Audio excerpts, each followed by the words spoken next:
Okay. Oh, we're really having trouble with that, aren't we? Yeah. I've actually bought my treats box today. Sort of got some. Keep your hands off it now. I've got mini chocolate cookies. I've got an old Coles bottle of Olay, a good skin. I can just read that. I've got some Coles booklets. I've got Le Snack. I've got chocolate. Various assortment of cash. There you go. Now that's my treat box, and all of you are welcome to have something from my treat box after church. And you can come and pick something. But you don't have to do anything. You don't have to be good or anything. You just got to come and see. But you have to wait. You've got to wait. I'm not going to give it to you now, because one of the things we're trying to learn about today is patience. And you know, good things come to those who wait. God helps us to be friends with Him now, but the best is coming when we get to heaven. And if you're going to be a Christian, you've got to learn to wait and trust God. So after church, come and see me. I'll get a little treat. You can pick one of them, whatever's left. It'll be my pleasure to give that to you. And that really comes out in the story. Last week, we looked at the story of Joseph. I really like Joseph. I called one of my sons Joseph. And Jacob, his father, loved Joseph, and he gave more than the other children. It's a bit of a problem. And he was the favourite, and the other brothers were jealous. They didn't like it. And I think Jacob was a bit unwise to show favouritism and treat one of the children better than the other, because we want to treat all the same. Anyway, Joseph had a dream, and in the dream he saw these bales of wheat bowing down to his wheat, and also there was the sun and moon and stars bowing down to him. He told his brothers, told his father, and they got it. That means you're going to be our boss and you're going to rule us. They hated him even more. And we learned the problem.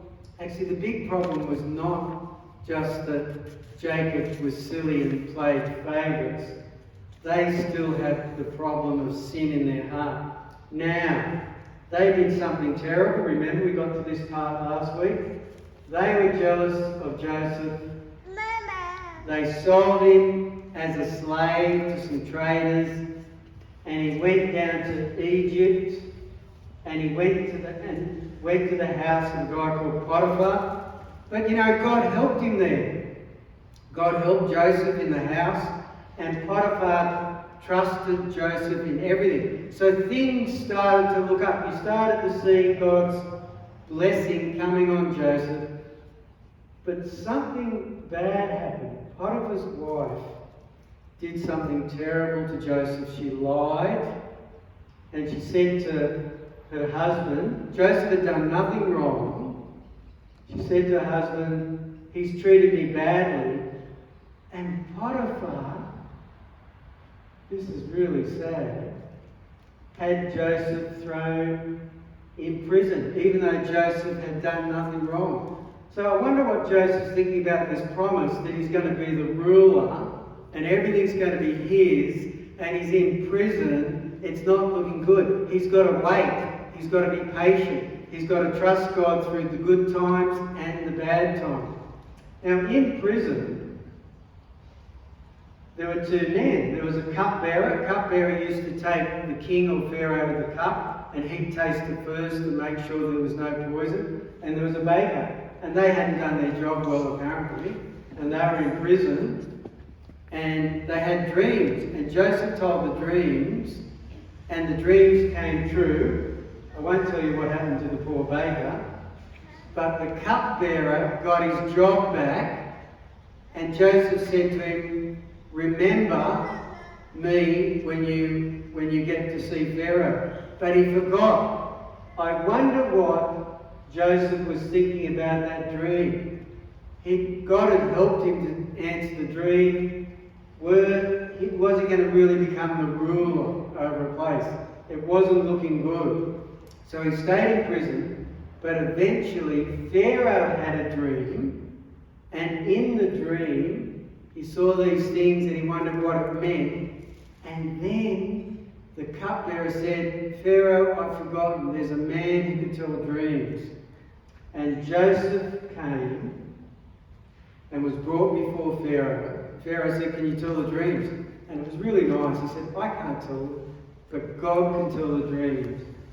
And then Joseph told the dream, and Pharaoh put him in charge of the whole of Egypt in collecting food. And you know, this dream started to come true, but Joseph had to be patient.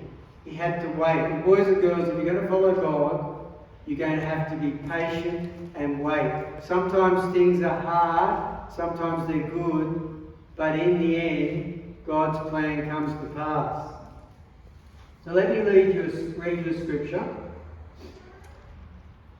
You too be patient and stand firm because the Lord's coming is near. James 5:8. Can we say that together?